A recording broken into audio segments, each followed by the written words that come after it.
Morning, everybody. Welcome to Lockpod, Belgium's top-rated podcast. Whoa, the voice is a little... I know. It's still rough. What happened? Is that the post-convention locomotive locomotive voice? 9 speeches, very loud. I have like a festival voice going right now. Yeah, I agree. This is how, that's a very good analogy. That is how you sound post-festival. Dad's loud voice is very loud. He doesn't need a microphone. Yeah. So he's always blowing out his vocal cords. And then I pay the price, like I am right now. And now he sounds like crap. Well, you know, one of the things... Especially in the morning. I gotta get the coffee on the vocal cords. There you go. Lube those vocal cords up. How's that? Oh, God. Yikes. There we go. I'm back. Sorry, everybody. Hopefully that got on the mic. Hopefully it didn't get on my shirt. We got a fundraiser today. I just got a little bit on your shirt. Did I? Yeah, down by the belly button. Who looks down What there? are you freaking looking down there for? I mean, looking down there, there's a big You're checking spot me of out. coffee. I mean, it kind of makes your eyes like go Son there. of a gun. There Makes is. your eyes pop. Why are you looking at my belly button? Look at Oh, my it's the crotch. big thing of coffee that's sitting there. So anyway, what's up, everybody? Well, you tell me. You were the one that had to hit the convention all weekend. So 2 weeks in a row, I drove from Hammond to Angola to Indianapolis on Friday. You had previewed that. You had said you were going to do it. Did it work? Yeah, it was a lot. How was Boy State? That's always, I know, one of Boy your State favorite was nice. places to- It was really nice, actually. There was a lot of kids. And Can you explain what Boy State is? Because folks might not know It's that. really cool. You've done that in the past before, I do right? it pretty much every year. Yeah, I remember you talking about it a few years ago. Right. Councilman Tyler is one of the mentors out there. Mm-hmm. And then Aaron's good, I think is his roommate from college. Ben is out there also. So I have pretty much standing invitation. I'm good with kids, too. What is it? I think it's when they're getting ready to become seniors. So after they get out of 11th grade and then when they're going into 12th, they have the option of going. It's like a little Congress. And each school sends 1 or 2 kids down there. And unfortunately, Hammond kids don't participate. Like, I don't know why Hammond schools don't participate in this program. It's something I got to talk to the superintendent about because it's great. It's like creates little politicians. I mean, they go down there.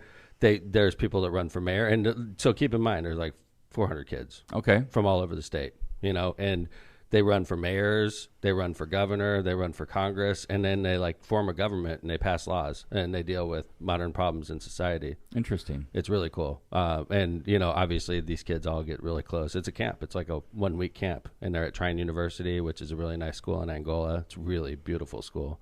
It's one of those schools that has a lot of money. I don't know how much it costs to go there, but it's super nice. Yeah, it's kind of a smaller school, but it's well known. Yeah.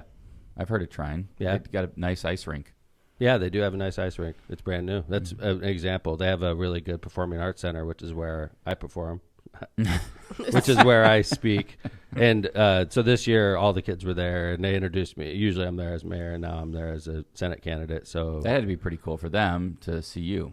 I didn't think they gave a shit, I'll be honest with you, until after the speech. And? I got mobbed. Literally, like I would think any kid that's going there is interested in politics or government, and then to have a U.S. Senate candidate or there present, I would think that's a pretty big geek moment for anybody that's interested. Keep in mind now, this crowd is very, very mixed politically. In fact, probably more Republican than Democrat, right? So I was getting some tough questions, about guns and stuff like that, about debt, about gas. Wow. Yeah. These kids aren't messing around. No, not at all. And they just got done going through a whole week where they're talking about the world's problems. So they're on top of it. Yeah, they were definitely They're focused. So from there you went to Indy, obviously, for the convention. Yeah. We've got some really, why don't you talk about I thought, by the way, my takeaway from that convention was it was a lot of positive energy. Seemed like, we got a unified ticket. And I went straight to emerging leaders, though. So I'm like hauling butt to get to the emerging leader program, which is a program put on by the Democratic Party with a bunch of young people, young professionals, so to speak. Not necessarily young people, young professionals. And they're all interested in, running campaigns or running for office. So I swung through, talked to them, ran into my ticket there. I ran into Zane there, and I ran into Destiny there. I didn't see Jessica, but I got to see them a lot over the weekend. So yeah, let's talk about that ticket a little bit, because I know that it was, we've got a photo here. John, why don't you throw that up? And that was a picture of us as after. Now this is after the whole convention's over. That's the 4 of us right there. That's me, obviously, to the left. And there's Jessica. She's running for treasurer. Jessica McClellan. She's from Bloomington. She's the Monroe County clerk treasurer. And then you got Zane, who's the first lady of a large Missionary Baptist church out of Indianapolis. And I'm CPA. She's a CPA also.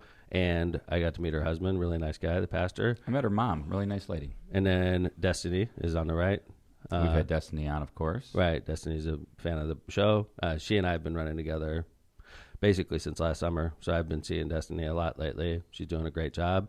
And a fortunate break happened to her over the weekend that we'll get into a little bit as the show goes on. But Destiny, Zanae, Jessica, and myself. That's the ticket. That's the U.S. Senate candidate, the treasurer nominee, the auditor nominee, and the Secretary of State nominee. I am the designated big brother of the campaign. You're the only one. Only big brother. I've been surrounded by women my whole life, so this is like no different for me, you know? I mean, think about it. You know, I lived with my sister Stephanie, my sister Tina, and my mom for a large portion of my childhood. Yeah. Surrounded by women. Outnumbered. Lindsay grew up in And the now opposite. I'm outnumbered. Lindsay grew up with 3 brothers. Yeah. You And know, you. well, Lindsay and Marissa were the only women in our house. But yeah, I grew up surrounded by women. So, and then I joined the Navy, surrounded by dudes. There you go. So I'm used to being in both atmospheres, I guess. But Yeah, I I'm think looking it's a forward. good ticket. I felt, you know, and I made sure I talked to everybody. I talked to Jessica's significant other. I'm not sure if she's married or not. And then Zanae, I talked to her husband. I know Destiny's husband, Oliver, really well, and I met Both Destiny's veterans, parents. I think, right? Destiny Destiny and her husband.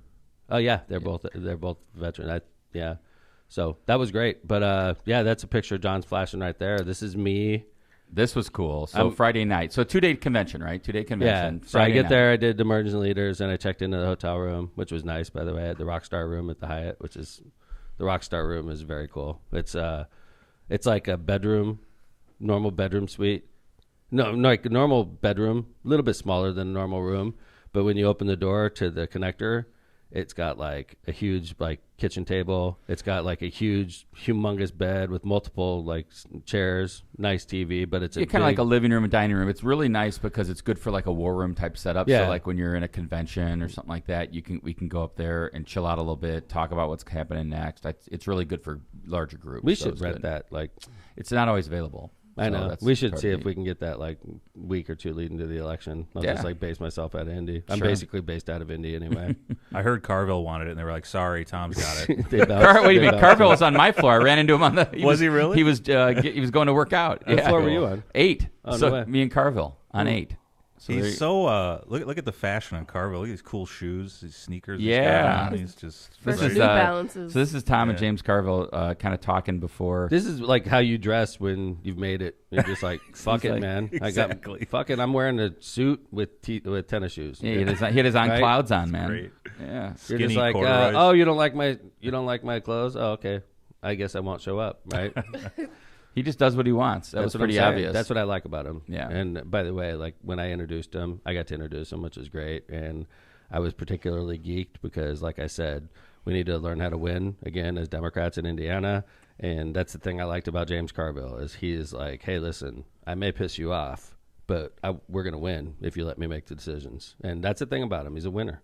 And I know he pisses people off, but he's a winner. And we need to think more like James Carville and stop worried about hurting people's feelings all the time, and we'll win elections. I think that's what is interesting to me. John, is do you I like consider that? you to be kind Yeah. of part of that. Like Yeah. that's kind of the way you think Yeah, I'm as part well. of his wing. Yeah, I Yeah. agree with that. What Yeah. do you mean he pisses people off? Like in what way? Like new school I don't want Dems? to, with all due respect to the progressive wing of the Democratic Party, they get that part of the party gets a little sensitive about, oh, you hurt this person's feelings, or you said this, and maybe you should have said this, and you don't really think about how that affects people when you say that. And I appreciate that, okay? But we need to freaking win elections, and you know. James Carville is like, I don't give a shit about any of that. I'm going to say things that's going to piss you off, but what I'm saying you need to listen to because this is helping us win elections. Well, now- When he used to win elections. Yeah, he's a winner. We And were winners when he was in charge. Yeah, I think, the interesting thing he said, and I talked about it on the last pod, is just he's like, don't talk like you're in a faculty lounge. Right. Talk like you're on the street. Exactly. And I think that's important because kind of like the vast majority of voters want you to talk turkey. They just want you to talk regular, speak regular, I guess. So I thought his speech was great. I really enjoyed listening to him. It was one of those like fire up kind of things like, all right, we can do this. Mm-hmm. So that was Friday night. Had a nice dinner. That was like the kind of like the, what would you call that? The Hoosier Hospitality Dinner is what they called that. That is what they call it. So that is it. So that was nice. And by the way, Mike Schmuel, Lauren Ganapini, and her staff and their staff did a great job over the weekend. Yeah, and I was at a table with Mike and his wife Andrea, and then I was there with Liz Smith, who is Pete Buttigieg's press, like publicist, person. Yeah, and she is like really, she was. I know she was a big deal before she took on Mayor Pete, but taking on Mayor Pete as a client certainly helped her career. And she was at the table with me along with the state senator from Michigan and her husband or significant other, and then. So it was interesting. Yeah, and that was Friday night. And then Saturday, you got up early, and I was like, hey, just remember, we're on a sprint here. Yeah. So, like, I went to bed like a good boy at like 10:30. It was super early. When you think about we're on Eastern time, too. I was literally telling Marissa, we're going to bed at like 9:30. By the way, it's so late. Nice to have Marissa there. That's rare because she's running this year, so she can go to these things. Yeah. Well, she didn't. Yeah, she went to the dinner. But she didn't go to the convention. Right. The next it was day. just nice to see her down there. Right. I don't know if she was allowed to go to the convention, but I know she went to the dinner the night before with me and got to see me introduce James, which is nice. And then Saturday morning was like, okay, here we go. My first speech was at like, what time? It was 10 a.m. on the button. Yeah. And I had to give 9 speeches in a row. In 90 minutes. 9 in back-to-back speeches. And coordinate all that. Which is why my voice is like this. Yeah, I mean, so like, and after, it's funny, and John's got some pictures. These are like in the district room. So they split up the state into congressional district meetings. So there's 9 congressional districts, so 9 meetings in 90 minutes. The mayor ran into these things, got introduced by all the district chairs, which did a great job running these district meetings to make sure everybody kind of got in and out, because there's candidates all over the place wanting to speak to your districts. So when you show up, you really want to hope that your candidate, in this case the mayor, was able to get in and speak right away, because we had to go to the next one. And after the first one, he's like, man, I got to watch my voice because I don't want it to go too early. And I think by about the second or third, you were like, yep, it's starting to go. No, I made it. Oh, you made it fine. Yeah. We get you toweled off in a water after every. I was literally, you know what's so crazy? So get like a throat lozenge. Literally. Well, Lindsay, I don't know, was it hot in there or was it my temp? I think it was just you were running. I mean, you were literally running place to place. So I get done with, after about the second or third speech, I start sweating. And I'm in a full suit, right? I got a jacket on. I got a T-shirt on underneath my suit, shirt. And I start sweating, and I'm getting toweled off between stops. And then I'm guzzling water because I'm like, it's like I'm working out. You run marathons. I know, but I felt like Wow. I felt like I don't run marathons. I run 10Ks. But They just cranked up the pretty heat good. to 76 for Dad. I don't know. I specifically. was literally like dripping like I was running. So, Yikes. like after about the 6th or 7th one, he says, all right, I think I've had enough water. Yeah, dude, I was like completely hydrated. But so I literally, and the cool thing is I finished in the first, which is nice. I got to come home, and I was like, oh, By design. We wanted to have a nice homecoming for you at the end. It was nice. So I did all 9 of those back to back, and then I went up to the Rockstar room, and I checked out until 4 o'clock, which was my next speech. So I got to chill all day. And that was the big convention speech. Yeah, the big convention speech. Which was very cool, by the way. And I prepared. So. Yeah, you were ready. And that was really cool. And John, hey, do you have a clip of me in one of those small rooms? I do. All right, let's see it. Fire Todd Young! Fire Todd Young! Fire Todd Young! I like those signs. There's some energy in those rooms. Oh, Yeah. that was it. Oh, yeah. So the signs that got debuted, all Hoosier, no bullshit. And It's very Dad. And then on one side that's that, and on the other side it's Fire Todd Young. Yeah, hashtag Fire Todd Young. Yeah. Right.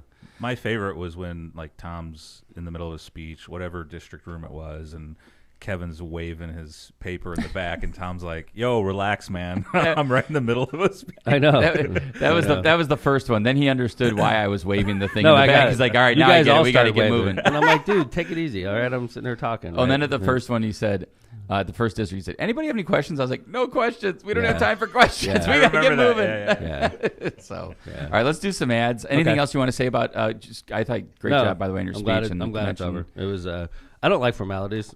Yeah. And it seems like a lot of formality. Sure. So, like, I'm not totally into formality. I hate pomp and circumstance. Well, those things are I important literally, sometimes. I hate pomp and circumstance. I hate, like, normal fluffy Yeah, I bullshit. mean, it's good. Well, I mean, I get it. Like the final speech, probably more pomp and circumstance. But I thought like a lot of pomp. The district meetings, like those are not pomp and circumstance. Lot That's of just like senior circumstance. senior No, the people. district meetings were Those not. are great. But you know, I had a pretty aggressive schedule and I had to stick to it. That's work. We appreciate that. Yeah. All right, let's do some ads. Come back. We're going to talk about what happened on the other side of town at the Republican convention. By the way, I listened to the show the other day. I thought you guys did great.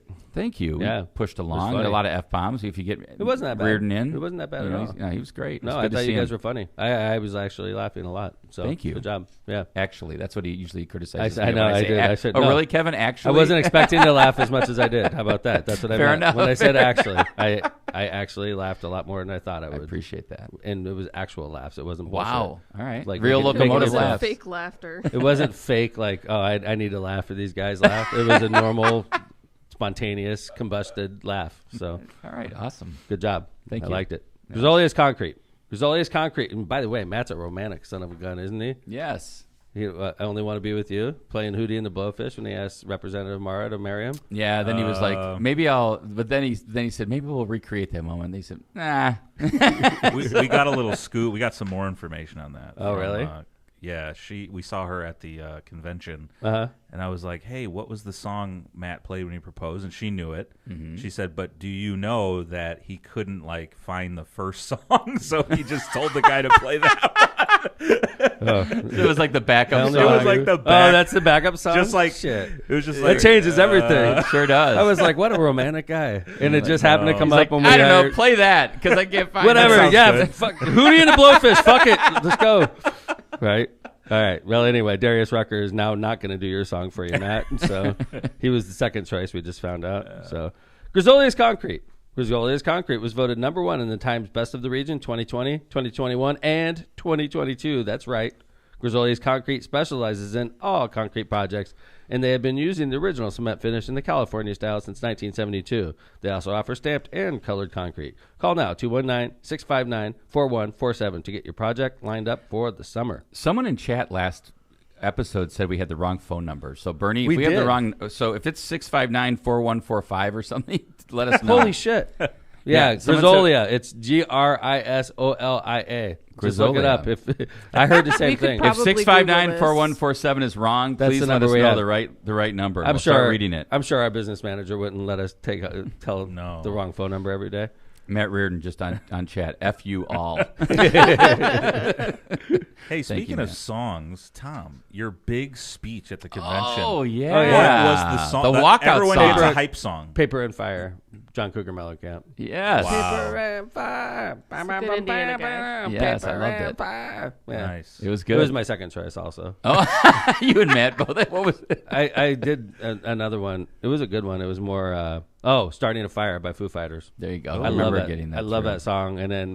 And then my brother, we were on a long trip, and he was sort of cornering me on why it made sense to use "Paper and Fire" by John Cougar. And I think it's a good call. I did. It's got So- and it's got some Hoosier. Yeah, obviously no, John- I mean that was the main John reason I Mellencamp's did. a Hoosier. Because I don't understand the mess. I thought the message of "Starting a Fire" by Foo Fighters was a good message because that's what we're doing. Mm-hmm. And I described it like that early on. I was like, it's like we got 2 sticks and we're trying to make a spark, and now we have like a little fire, but it's real windy, and we're trying to cover it, and I need that son of a gun blazing. Yeah, So, you do. Yeah, All so right, good. that's why I almost picked the Foo I like Fighters. that too. Maybe that could be the backup song, the final song. Like that's the ending song. Yeah, I should have done that. But On- I was proud to walk up playing John Cougar. I think I was the only one that was doing it. So Yeah, that was great. Walk Yeah. up and a walk out song. All right, Mission Marijuana. Are you looking for the closest cannabis dispensary to Northwest Indiana on your actually- way to a Dead show? Actually, the Dead are coming into town Friday, so I will be looking for the closest cannabis dispensary on Friday. All right. Are you looking for the You might closest catch me cannabis there. dispensary this Friday on your way to a Dead show? Probably. Searching for the best prices long as you and don't- unbeatable service on your way to a Dead show? As long as you don't cross the border on the way back, which means you go to Wrigley and consume it all. Just and have a driver And have a driver. Thank you, Kevin. and be safe. Uber. Yeah. Then look no further. Stop into Mission Dispensary, located in Calumet City across the street from River Oaks Mall and Torrance Avenue, or 87th and Commercial. their other location, located at 87 The Commercial. Visit missiondispensaries.com to learn more and plan ahead because there probably will be a large line on the Dead show. That's right. Dates. Probably. I hear Mike Tyson's going to Mission too. On That's Friday. what I heard. You're going to be there Friday. Tyson's going to be there Friday. I'm going to be there That's on gonna be Friday. too big of a passing line. through. Can you give him a hug for me? Gabe, hook us up, Gabe. Yeah. Right? Our friend. That would be great. A little picture with Tyson. A picture with Tyson would go a long way. I'd in love my- that. I think I'd love, Tyson's I'll be like, hey, Mike Tyson, I'm running for U.S. Senate. Nice to meet you. Watch your ears. Don't get your ears too close. By the way, do you have $2,900 to donate to my campaign? Would that be rude? I would do it a lot. GoMcDermott.com/donate. I would be a lot smoother than that. You would. But that would be the goal. Is those three Maybe sentences. get a picture like with him with his dukes up, Right. The bug guy. The bug guy pest control. Whoa, Can you say Dukes in- Oh, my bad. Whoa. All right, let's go. I'm feeling really, really forgotten right now. All right, well, roll. Okay. Roll, girl. In a world where mosquitoes are a blood-sucking menace, where mosquitoes attack relentlessly, and mosquitoes have almost drained the human race of its entire blood supply, we look to one person mosquito. to save us. That's good. The bug guy. The bug guy is an unstoppable bug-killing force. The bug guy is restoring law and order to backyards, parks, outdoor weddings, and concerts this summer. Call today and tell the pest he's on the way. Call 219-810-7481 or visit thebugguynwi.com for more information. I never Good knew job, I had Dad. a mosquito impersonation That in was me. fantastic. They're out, by the way. Oh, yeah, they are. Yeah. Trust me, yeah. Same. Last night, I put on bug spray for the first time. Yeah, they're out. They're Usually- out. The flies are out when it They got are hot out and- in numbers. It's going to be bad this year because it rained so much, too. So, yeah. Protect yourself. Get the bug guy. Yeah. Ron J. Prestimer Insurance Agency has been located for decades right on Indianapolis Boulevard in Hammond, serving all your insurance needs. They specialize in a wide variety of insurance products and services, including auto, home, business, life, and much more. The Prestimer Agency serves over 1,000 people and businesses all around the Chicagoland area and the Midwest. Call Ron, Ronnie, or Michael at 219-844-0103. Funny story. Ron Prestimer said to me the other day, he's like, you know what? I'm going to have another read for you. I'm going to have, he didn't say read. He said, I think I want to mix it up a little bit. Then I saw him the next day and he goes, you know what? Just stick with the old one. So, it was Nice. great. Prestimers. All right. Cantrell and Cantrell, attorneys at law. Injured or in trouble with the law? Give Cantrell and Cantrell a call. Schedule your consultation today with someone who's in court and at the jail every day by calling John Cantrell at 219-554-4LAW. That's 219-554-4... Law. What is it? 4529. Thank you. 4529. Or visit their website at bettercallcantrell.com. So check this out. So on Friday night when we were at the convention, now the convention center in Indiana is real big. Huge. Yeah, it's huge. It's a great convention center. So we're walking in, Marissa and I are walking in, and at the same time we're walking in, we see thousands of women everywhere. Yes. Like it was crazy, right? We're on because there's a walkway. Yeah. And you can look down on the street. Right. And you look down There's the street. thousands of women. Yes. Like walking down the street, and I'm hopeful that it's a pro-choice convention. That would be great. We'd have all these women here that are supportive, and quite the opposite, actually. Yes. It was a women's Christian group celebrating pro-life, and this. So anti-abortion. Yes. So the same time that the Democrats are there convening with James Carville, right next to us is thousands of women that are at the convention center celebrating, pro-life. I saw a sign that said, "After we overturn Roe versus Wade, what's next?" Right. Yeah, we'll go after.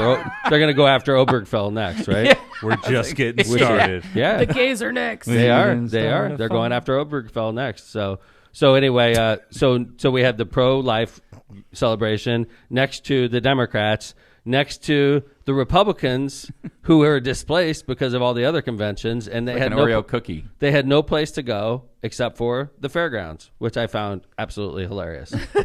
So, like, most of them were staying downtown, and they had to Uber, or they had to drive to the Wait, fairgrounds. so the pro-choice Not in- ladies didn't give their space up for the Republican They were in the convention center. Like, yeah, you needed big spaces for what we were doing. Yeah, And we had absolutely. the big space, the other big space. There was no big space left other than probably the football field, and they didn't want to do that. So the Republicans had to, every day during the convention, they had to Uber or they had to drive to, That's a drive. which is, I don't know, 38th Street. Yeah, 40th I mean, it's kind of Street, something. midtown, right? Middle of It's the town. it's 4 miles from downtown. Mhm. So, I found that hilarious that they had to go there with all the cows and, Aw. Getting ready for the state fair.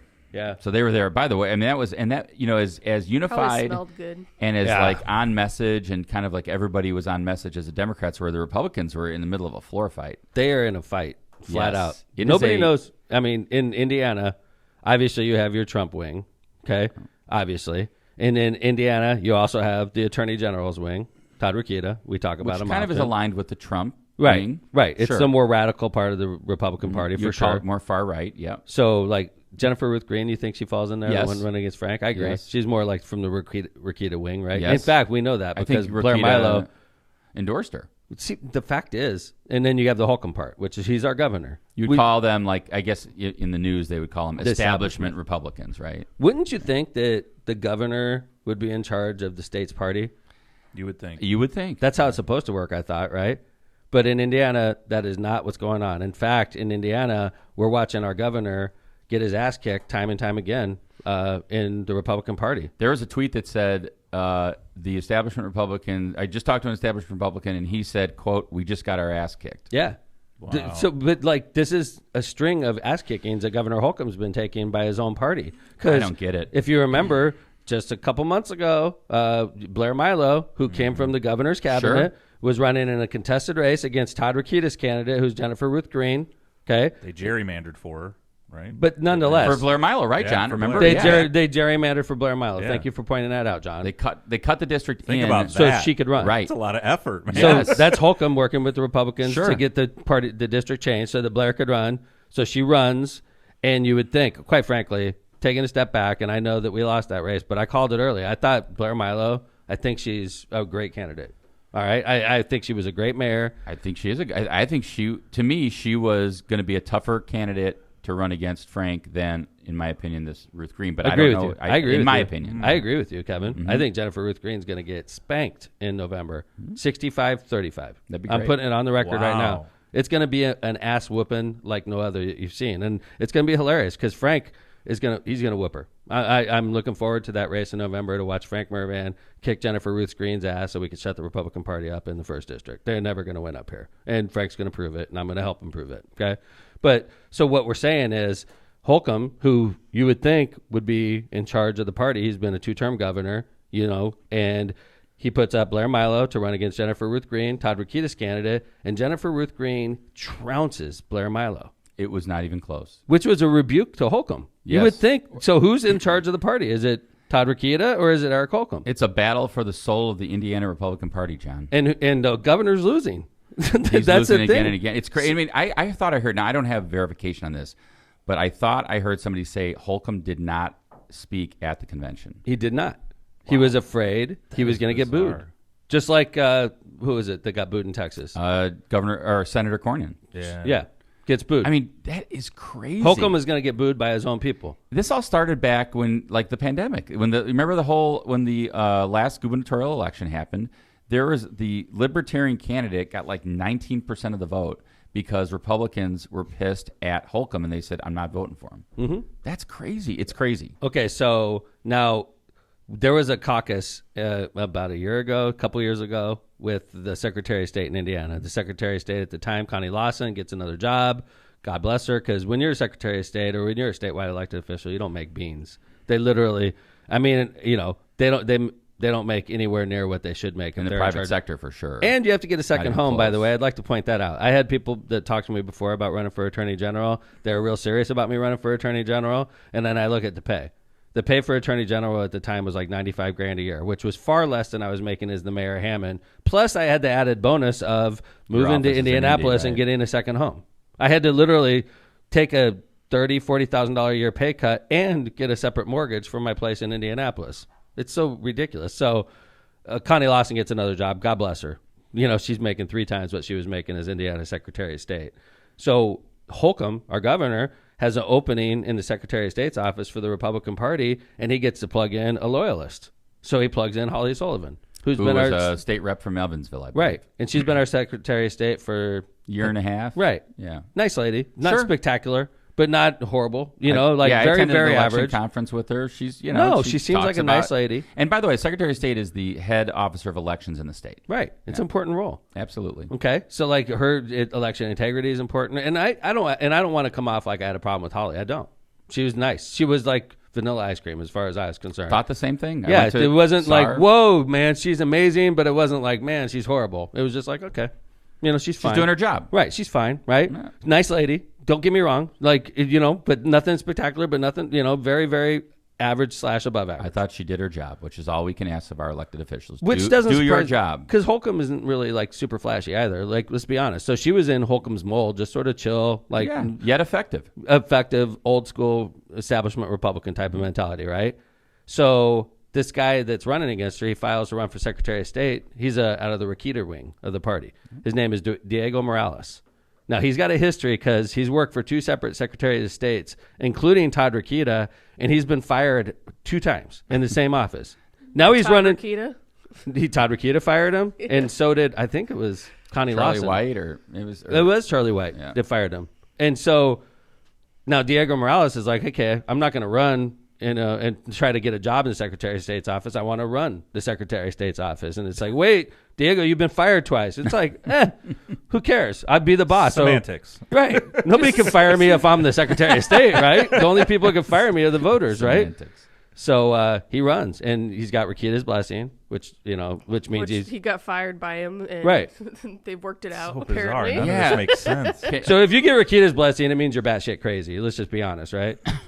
So Rakita blesses him, and then it's like it's another matchup, just like we had in the first. We have Diego Morales, the Todd Rakita candidate, running in a caucus, at the convention, for against nomination, the sitting Secretary of State, Hawley, incumbent, who's nice, who's done a fine job. We've had no problems with elections since he's. In fact, quite frankly, give her credit for having the little printout at the end of when you vote. Now you get the little printout, which is nice. That was a thing she instituted. That's nice. Yeah. That's good stuff, right? It makes you feel good about the machine. Yeah, right? you're like, hey, if that anybody's matches like, up. I mean, not that I had a problem with the machines anyway, but if you have a problem with the machine and you're worried about, these, fancy schmancy machines making sure your vote's good, you get a printout now. Yep.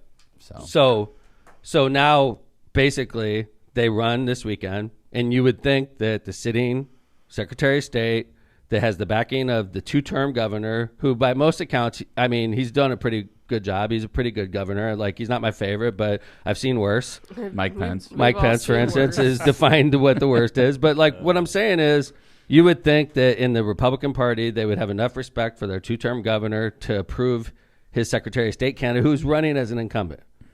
But that's not the way it's working in Indiana. No, there's a floor fight, and I'll tell you what happened. And so let me a little background on this guy Diego Morales and what his deal was while he worked with the Secretary of State's office. He worked for Secretary of State Todd Rakita at the time as a special assistant for just under 8 months in 2009 before the administration drafted a work improvement plan. That's kind of a fancy name for you suck at your job. Yeah. Personnel file documents show. Just before the formal document was presented, Morales put in his 2 weeks' notice that he planned to resign and refused to sign the plan. And then about a week later, he was terminated for, quote, incomplete event planning and management, inefficient execution of assigned deliverables, and lack of focus on strategy and planning, and lack of professionalism. This is going to be our potential Secretary of Holy State. cow. Yep. And then under Charlie White, he was also presented. He got hired back 2 years later, also presented with a work improvement plan within 1 month of starting his job due to poor execution of required daily tasks, incomplete event planning and management, again, by the way, and once again he refused to sign the form. He resigned 1 day later to pursue, quote, new experiences, like running for Secretary of State. Nice. Nobody can fire you if you're the Secretary of State, right? No. And he, by the way, he get to also make the rules he if you're called the boss. 2020 That's right. election a scam, even though Trump did fine in Indiana. I guess maybe the Indiana votes were good. So when I was saying that a good thing happened to Destiny Scott Wells, the Democratic nominee for Secretary of State, what I was referring to was I think Destiny's race would have been much harder running against Hawley than it will be running against Diego. And quite frankly, I'm confident that Diego is going to say some stupid shit on the campaign trail and jeopardize their entire ticket because this guy's a wild card. Asked about what his victory over Sullivan means, Morales just answered, quote, I will say one word, praise the Lord. That's 3 words. That's 3 words. But who's counting? Who's counting? Oh, Who's no. counting? Who's counting these Morales. things? I wonder if he can count votes like that. Yeah, right. I'm just going to say one vote. Oh, there's 3 votes here. Oh, no. And then he also said Governor Holcomb was abusing his power during the COVID-19 pandemic. He's famous for saying that. I think we A have a lot of picture of. Republicans are. Oh, there's a great picture of him and Holcomb together. Let's see if we can grab Hold on. this. Yeah, keep talking. Where is this? This is thing at? great because somebody, I thought on Twitter, somebody asked if this was a prom photo. So let's take a look at this. It's a cute little picture. Hold on, I'm bringing John's it up. working There it on is. it. There it is. I'm working Oh, there it on is. It's Diego basically feigning over Governor Holcomb, and it's a funny picture. Like Diego's like acting like a little fanboy. And quite frankly, those two hate each other. So they're both like very awkward in the picture. And now back then, who knows? Maybe he was a fan. You know, when you sent this to the group chat, I had no idea what was happening here. Yeah, I just thought it was like some rando got into the convention and was taking a picture with the governor. No, that's an old photo. No, that's the Secretary of State nominee for the Republican Party. So what do you think? What does this mean for Indiana, for the ticket, for Destiny, for you? Well, I've learned a couple things in my time in politics. And when I was chairman of the party, we had a situation where a candidate was had some issues. All right? In November in Lake County, this one candidate that was running for an office that wasn't top of the ticket, by the way, was a problem for my entire ticket, where we ended up winning every other race. Thankfully, we lost that race. But the problem was everybody was jeopardized because of that one race. The media was so focused on that one race and the problems that we had as a party with that one candidate that it polluted, that's a good word for it, the entire ticket. And everybody suffered. All races were closer because of one candidate. Okay? Now, that's what I'm going to say about Diego. I guarantee you this guy's going to say multiple stupid things on the campaign trail. And when he does it, the media is going to eat it up like potato chips. All right. And they're going to focus on Diego. And the more they focus on him, the more stupid shit he's going to say, which brings even much more focus on it. And you watch. This is the kind of thing that could crumble a ticket. A guy like this win. And by the way, you think Holcomb's going to lift a finger to get this guy elected? No. Hell no. Holcomb's going to be like, fuck you, Diego. Good luck. And Diego, just talk a lot. Do me a favor, Please. Diego. Talk as much More as you interviews. possibly can, right? Because the more you talk, the more votes that we're going to get as Democratic Party. And how about? I'm sorry, Kevin. Yeah, go ahead. No, I go was ahead. say up the ladder a little bit. Holcomb versus Rokita. Holcomb cannot be thrilled with Rokita. He's They hate each 0-2 other, John. against him right now, right? Well, Well, he Holcomb won the that lawsuit. He won the lawsuit. okay. Yeah. So like Holcomb is winning in the law, but he's losing when it comes to the public. Picking Or maybe not the public, but at least to the candidates. Republicans, right? Now let's fast forward 2 years now when Holcomb's done being governor. The general consensus on the street is Holcomb is planning on walking out of the governor's office and running for U.S. Senate and becoming the Republican nominee. I'm going to be the first to say that's not going to happen, Governor Holcomb. It's obvious that your party doesn't support you.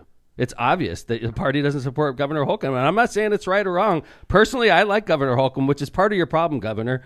You've got a lot of Democrats that like you. And we like him not because I think Governor Holcomb's a very reasonable, very nice gentleman. And I think he's done a great job as Indiana's leader. I do. I'd rather have a Democrat in there. But if I'm going to have a Republican, I think that a guy like Governor Holcomb is doing a fine job. I think personally. he's measured. I think he thinks about things. I think he does what he believes is best for Indiana, Agree. which is what we want in our elected officials. Agree. Again, so if you're going to have a Republican governor, and I would like to have one like Eric Holcomb because he cares about the state. He cares about making the state better for Hoosiers. This is like a Holcomb commercial, and then which is part of his problem right now is like, Governor, the good thing you've done is you got a lot of respect from across the aisle, which is bipartisanship, which is and a the good thing. Rokita wing's like, how could you? You're letting Democrats like Hey you. man, it's not just it's not just the Republicans that beat up bipartisans. That's It's- right. Democrats did it to Joe Donnelly too. Yep. Joe Donnelly was the number 50 senator. He was the one most likely to work with both sides of the aisle. And when he came back for our help in 2018, there's people in our party that kicked his ass out of office. And just to go back, It goes both ways though. because I think your analysis, Mayor, of like what happens when you have a bad part of the ticket is so true. Like, I just want to say a couple things. One, when that race was lost in Lake County, that was the first time a Republican won countywide 50 years. in 50 plus years. It was under my watch. Yeah, but I mean, It well, sucked. it was a weird It was, situation, right? it was under my watch. I have the. It sounds like I did. Batman. I So- quit shortly after That that. happened under my watch. Wow. No, So, but I seriously. think Honestly, I quit like a freaking gentleman The because point I was is like, that I can lost a big happen. race and I freaking quit like you're supposed to. The Like, point- when you lose a big race, you got to walk, and I did. And I think the point is that can happen when you have a weak link in the ticket. And it Agree. can- right. So I think you're But right my on that. problem as chairman is I should have prevented that weak link from getting into the general election, and I didn't. And I was pissed off at the person that lost to In the weak primary. link. That's your job in the primary, is to beat up the other opponent and bring these things up so that they can never win. And that person did a horrible job in the primary, allowing the candidate to sneak through. And when that candidate snuck through, we discovered the day after the primary, we got freaking problems in this race, right? And I think that the more we look into Diego's background, the more we're going to realize that this is a problem candidate for the Republican Party. And two things, this is what the Democrats came out with after Diego won. He said, with Diego Morales, the Indiana Republican Party has nominated an individual who was fired from Todd Rokita's office, thinks the 2020 election was a scam, wants every Hoosier voter to prove their U.S. citizenship when they vote, and would cut the state's early vote calendar in half. Yeah, he said that. He said that. And I mean, Holcomb was looked at as such a liability in this race that he didn't officially endorse Sullivan or campaign with her. And the mailers that Morales sent out to the delegates said Sullivan is Holcomb's puppet and an elitist, and said defeat the elite. Yeah. This is what we got going. Wren tweeted about it, too. Yeah. Is that right? Oh, yeah, Adam Wren here. did. Yeah. I brought up Todd Young. Todd Young, and it said congratulations to Diego Morales and said can't wait to campaign with you, basically. And Adam Wren said something about Todd Young. Todd Young, who has said elected officials have a responsibility to be truthful to people about elections, congratulates Secretary of State candidate Diego Morales, who called the 2020 election a scam. Go figure, Todd. I read this screenshot Wren put up. Yep. I asked Young if he still thought Trump bore some responsibility for the events of January 6th. Young responded, I still believe, just listen to this, guys. I still believe that the President of the United States has an outsized responsibility as president to reassure people, to be truthful to people, and that applies to every president in every circumstance. What the hell kind of response is that? That's how he always does. It makes no sense. He always responds in circles. There's no answer there. I agree. Okay, how about this? That's Todd Young. How about this? When you say, in a nutshell, Todd Young, what's your position on the legalization of cannabis? What was their answer? We made a comment on that in 2014. Just look it up. What the fuck is that? What do you say about your opponent saying you took changed. $3 million from the NRA? I won't participate in partisan sniping. Partisan sniping. I mean, answer the fucking question, Todd. Right. You freaking politician, Right. right? You DC slime bag. Answer the fucking question. We asked you questions like, what about the $3 million? That's partisan sniping. I won't be responding to partisan sniping. Will you legalize cannabis? We made a statement about that in 2014. And then Does Trump bear any responsibility? Any president bears. Dude, you fall asleep reading his response. It's not. It's just He wants you to. words. That's what he wants to doesn't have want happen. you- Yeah, exactly. They wants will you fall to asleep, not get invested. and while they're sleeping, like they'll forget the question was asked. All right, let's All go right, ahead and let's finish do up some with ads. ads. We're going to come back with kind of what we've observed as being just I don't A know. lockpot observation. Thank you. The beacon of truth. We're gonna People come listen to us to hear the truth. We got a big truth nugget coming at you after this. back. An observation about truth American nugget. politics. It sounds sort of gross, right? It's nasty. We got a truth nugget. We're going to hook it right at you. Duck. Challenger Learning Center. Teachers, educators, parents, registration is now open to book your Challenger Learning Center field trip for the 2022-23 school year. From simulated space missions to rocket labs, planetarium shows, and much more. For program and pricing information, visit clcnwi.com or call 219-989-3250. We hope that number is correct. Misprint specializes in delivering the highest quality signs and printing on time and under budget. Misprint's experience in technology allows them to offer custom, commercial, on-demand printing and sign solutions. Great job this last weekend, Rick, on all the signs. Rick Baltzensberger and his team have served Chicagoland and Northwest Indiana for over 30 years. Misprint has 2 convenient locations to serve you in Munster and Hammond, and I know that metal business card got a lot of work this weekend. It did. Yeah. It was Passed out. from hand to hand. Somebody asked for it specifically Really? because I gave them the other card, and they're like, no, I want the metal business card. That is a Lockpod listener. Son of a gun. That is a Lockpotter. Yeah. Right there. Yeah, they That's called me great. out, and I gave it to them. They flashed No, me. no, not that one, Mayor. No, I want a with your metal personal. one. Yeah. I want the fancy one. I want the personal. Nice. People actually listen to this show. Jeez, It Pete. trips me out. That's Yeah, so we scary. were in one of the districts, and this woman, Lori, she came up, and I said, she said, I Yeah. love Lockpod. I love it. And I said, Steve Kellogg and Steve, our business manager, and John are both here. And she flipped. She's like, I'm having a fan moment. She got they? the whole thing except for Lindsay and Jill. Yes. Yeah. And How's by it the way, there? she said, Lindsay is my favorite. She did say Good. that. That's a good fan. That's right. We support her. Good for you. All right, shut up and do the ad. Okay. I'm just messing, babe. Back in your I place, know, you're Lindsay. just Read the ad. Okay. You're just jealous. Shut up and Only a dad can say that to Lindsay. Happy Father's Day. Happy Father's Day. Tortillas Nuevo Leon is the gold standard of Mexican cuisine throughout the Midwest. Look for Tortillas Nuevo Leon's popular red and white label at your local grocery store, and enjoy quality Mexican products made with local expertise. Tortillas Nuevo León, hechas con amor, para ti y tu familia de todo corazón. Tortillas Nuevo León, hechas con amor, para ti y tu familia, de todo corazón. Fantastic. Thank you. Good one, Linz. Calumet Brewery. Underwater. Nearly 10 years in the making. Swimming. Bud Light Next, our first zero-carb beer, is the result of a brewing breakthrough, making the impossible possible. Super crisp, super refreshing. Bud Light Next is a light lager with a 4% ABV and is brewed with the highest quality ingredients while containing only 80 calories and 0 grams of sugar with 0 carbs. That's right. Here's to what's next. Head over to calbrew.com for more info. Cheers with beers. And I want Cal Brewing to know that John walked around the Hoosier Hospitality dinner Not with me. the correct beer. The Phil. Cheers with beers. Oh, Phil did. You're Phil right. did, Phil did. yeah. Thank you. Executive Suites 2, Executive Suites Squared, commonly known as ES2, is a first-class executive office environment located on 8094 at the Kennedy Avenue exit. ES2 offers flexible membership plans that provide the privacy of dedicated, fully furnished offices with 24/7 secured access. For more information on their basic or private office membership packages, or to rent one of their state-of-the-art conference rooms, call them at 219-844-2901 or visit them at executivesuites2.com. I'm going to get a picture of that conference room they have over there and put it on Lockpod because it's so cool. So we're going to... Thank you to our sponsors. Thank you to the sponsors, yeah. By the way, Mitch Daniels made some news last week saying that he was saying it, he was implying that he might run for another Well, he term as retired, governor. right? He retired from being Unexpectedly president. retired from Purdue as president. This is his last school year coming up. No, actually, they already installed a new president. Mm-hmm. So Mitch Daniels is now implying that he may be interested in running statewide again. Well, there was a lot of buzz, right? Yeah. There was a lot of buzz around like why did he all of a sudden unexpectedly stop being president?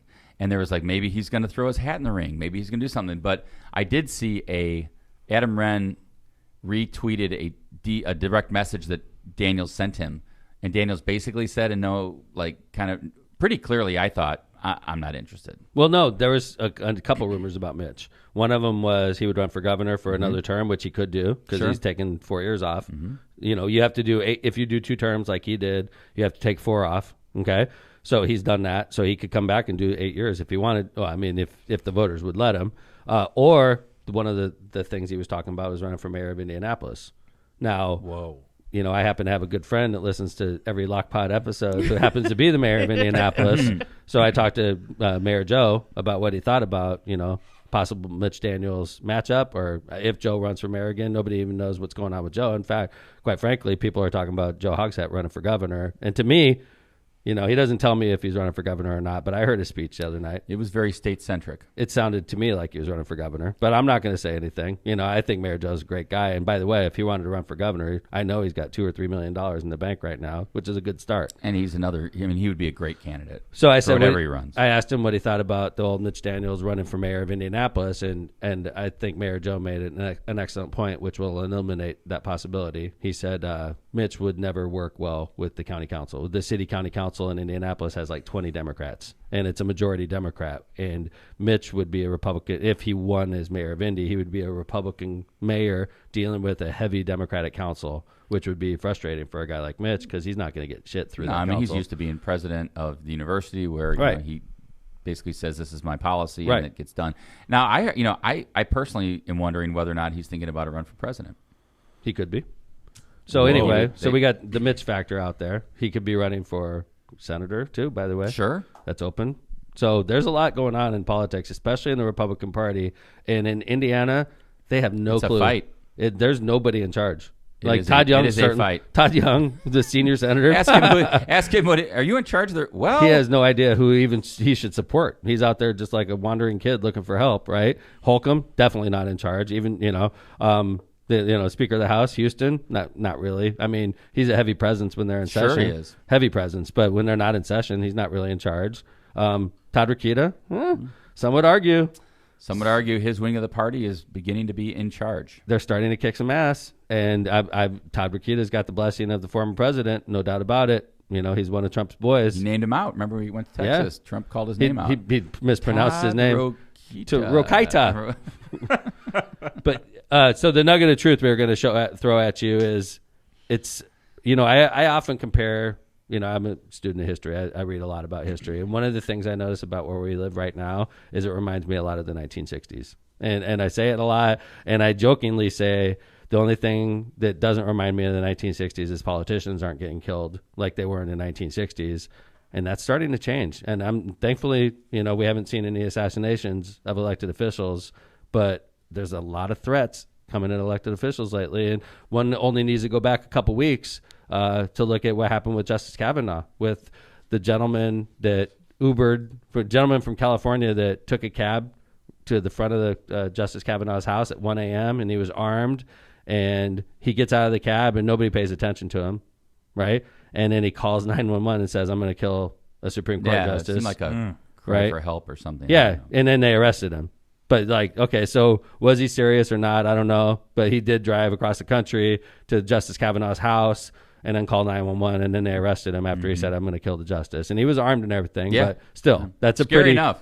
Yeah. Who would want to be the justice? Who would want to be one of his neighbors? Would not. With a freak show like that running around your neighborhood. Okay, so you got that, right? Then you got. You want to talk about the congressman, Kevin? Yeah. So I think everybody's heard of Dan Crenshaw. He is the veteran, U.S. veteran. I want to say, man, I forget if he's Army or Navy, but anyway, veteran. He was a combat. I want to say he was a Navy SEAL. Yeah, combat veteran. Yeah. You're right. I think you're right. Navy SEAL. Dan Crenshaw, Republican congressman from Texas. They had. I think they did something on Saturday Night Live about him. And then they had him on. Yeah. And there was that thing because they were making fun of his eye patch. He's got an eye patch on. And then so recently, Tucker Carlson on his show, what a great guy Tucker Carlson is, came up with a nickname for him. And this is a Republican coming after a Republican. He called him Eyepatch McCain. Here he is, right here. The more I think about it, it takes a lot of gall for Eyepatch McCain to attack moms who are worried about baby formula as quote pro-Russia. I mean, that's. Eyepatch McCain. Yes, kind of like saying. Love when people make fun of disabilities, because a lot of the more right-wing Republicans are very critical of McCain. Yeah, I love John McCain. By the way, yeah. Like all the people I've looked up to my whole life. You know, I looked up to Joe Donnelly. I looked up to John McCain. I mean, these guys are all like out of favor now. I mean, by the way, I dare say if you're a Reagan Republican, quote unquote, or you're like from the George W. Bush or George H.W. Bush part of the wing, Dick Cheney, you're on outs too, buddy. Yeah. You have no party. Like Trump hijacked the freaking Republican Party. It's a party of extremism now. And so, that was on the 16th that Tucker Carlson decided to bring up Eyepatch McCain. And then this happened over the weekend, like a day later at the Texas Republican convention. John, do you got that video? Here's Crenshaw walking through the hall. McCain. Hey, Eyepatch McCain. Look at Eyepatch McCain right here. You're a rhino. You're a globalist. You're a globalist rhino. You're a globalist rhino. Kid, you're a globalist rhino. Eyepatch McCain. Eyepatch McCain. Eyepatch McCain. You're a globalist rhino. You're a globalist rhino.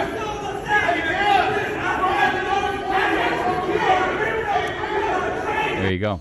So they were yelling out, "You're a globalist rhino," is what was going on. One of his staff members got pushed, and it was pretty crazy. And they also said he should be hung for treason, by the way. God. He's a freaking war hero, man. Yeah. He lost his eye in combat in Afghanistan.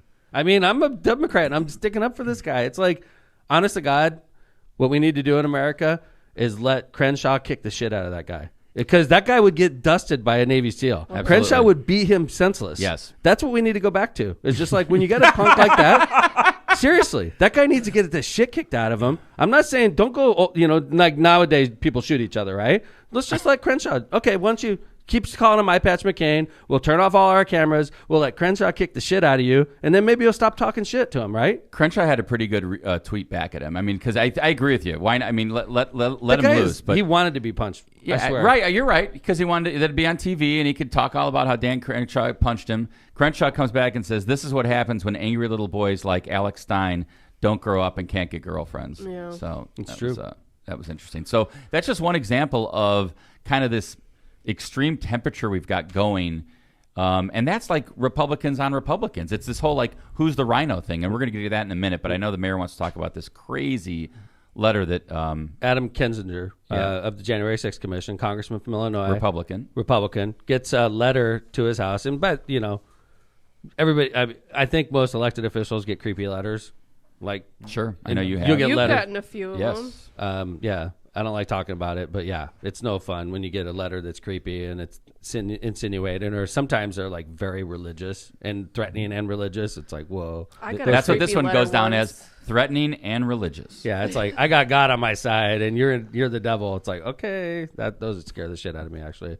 But this one, and Adam Kinzinger, congressman, gets this sent to his home. And by the way, keep in mind, this is a guy that's gone from his family quite often. And everybody knows when he's in D.C. That's the scary thing. If you're a congressman, everybody knows your wife and family are by themselves because you're in D.C.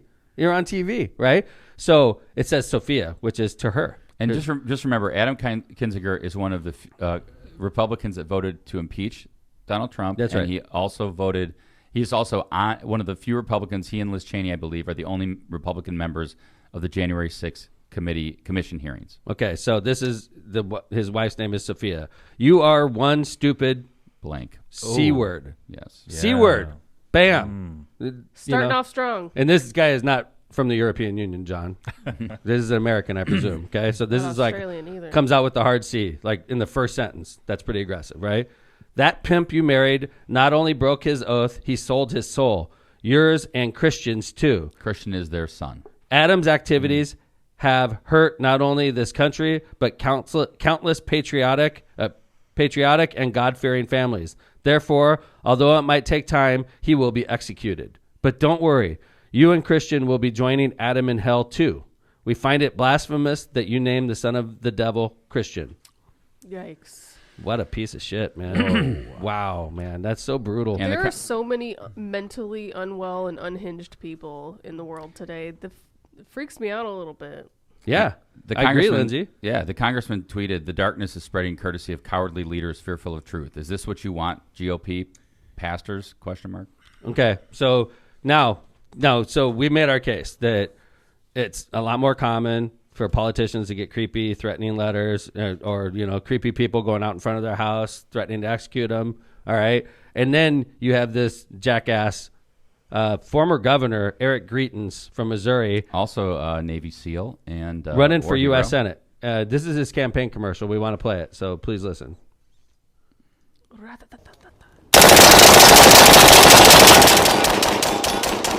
Striking fear in the hearts of liberals everywhere, folks.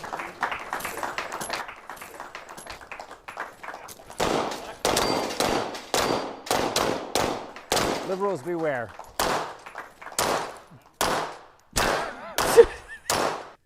He and Don Jr. friends. at a little shooting range. So liberals, are they implying liberals that they're beware. shooting liberals? Or I don't know what they're implying, and this is another one of his commercials. And we recorded yesterday. Twitter wouldn't let you actually Save it? share it, so we had to record it off my phone. So this is his other commercial. I'm Eric Greitens, Navy SEAL, and today we're going rhino hunting. The rhino feeds on corruption and is marked by the stripes of cowardice.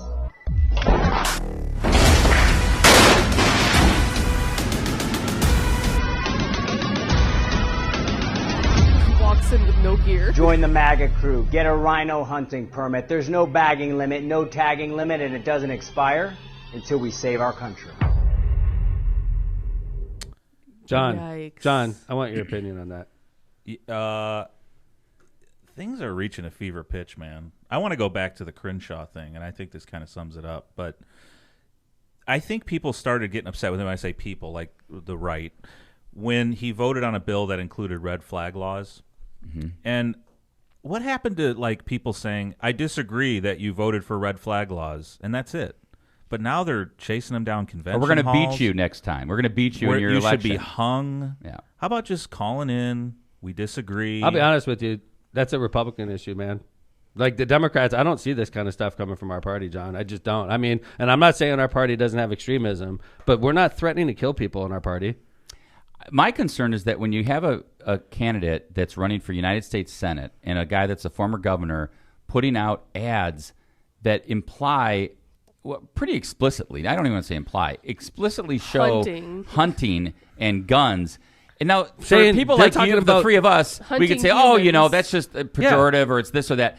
The fact is, there are people out there that won't understand the difference. They will take that as, they will take that as a call to action. Like, I'm going to get a gun and kill a rhino. Yes. And a rhino isn't an animal we're talking about. We're talking about an elected official that is not as Republican as you are. As you think he should be. Right. You need to be a far right extremist like me. And if you're not, I'm going to kill you. That's that commercial. They come in and I'm rhino hunting. They're talking about human beings. Well, what about when he and Don Jr. are shooting? They say liberals beware, and they're basically shooting guns. Right. But like, do you think that this is like the norm when it comes to the Republican Party? I mean, John's not like this. I agree with you, Lindsay. The fear is that I think it's becoming more and more present. Now, is it prevalent? I don't know, but it's more and more present. And if it hits the wrong person the wrong way, you don't know what is it going to be. Are they going to go shoot Dan Crenshaw because he's a rhino? Are they going to kill it because they're saying he's a rhino? Are they going to go kill him? A war hero, by the way. Yes, absolutely. Like John McCain, a war hero. And Greitens, by the way, is a war guy too. I mean, he's a Navy SEAL as well. He's got great great background as a military. It concerns me that he was a Navy SEAL. He got impeached and removed from office. Agreed. What are you talking about? No, he didn't get impeached. He resigned. Yeah, but because he was about to be removed from office. I understood. For having sex with a hairdresser and then lying about it and covering it up. And like, this guy doesn't have that great of a background, Kevin. He got removed militarily. He got removed as a governor. I get He's that. a freaking whack job. It's amazing to me that you have two Navy SEAls like this, and they're on totally different planets. But whatever. I mean, whatever. I think it's weird seeing the way the direction of the far right is going, that supposedly is rooted in Christianity, right? But they lack so many tenets of the Christian faith. Yeah, that's my concern. I think you can be America first, whatever you want to call it, but also show empathy. Not want to kill people. I'm America first. That's a good point, John. I don't want to kill you if you don't agree with me. I think, John. That's very opposite of it's what almost Jesus like does. you have to be more. It's almost like the fight to be the most extreme, right? To show I am this MAGA, I am this, non-rhino. Let's get even further to the right. Rhino hunting commercial. It's so silly. I don't even know who this guy is, but it's Crenshaw. just silly. Crenshaw has a lot of patience to not punch the shit out of that guy. Honestly, if a guy's like throwing himself at me like that, how bad do you want to just punch that little punk in the face? Yeah, it would be very difficult not to. Good show today, guys. The guy. Yep, I know you got to hit the road. I do. So thanks for coming out. It's good to see you, Kevin. Lindsay, thanks for being back, baby. Good to have you back, Locomotive. It is an unsettling end. It's an unsettling time, baby. It is. I it's hate scary. those commercials. Yeah, it's brutal, man. And I think Kevin's right. They're trying to appeal to the farthest of the far right. And, we got to start shutting it down as voters. So anyway, Jay Vez, great to see you. Great show. And we had a really good show. Thanks to the audience for listening today. Kevin Chandler, you brought it. Good job. And this is coming from the Locomotive. We'll see you on Friday. Do we have a guest Friday? I know we have great guests coming up. We're working on it. Okay. We got some real good guests coming up. All right, everybody, thanks. Lock Pod is out. See you next Friday.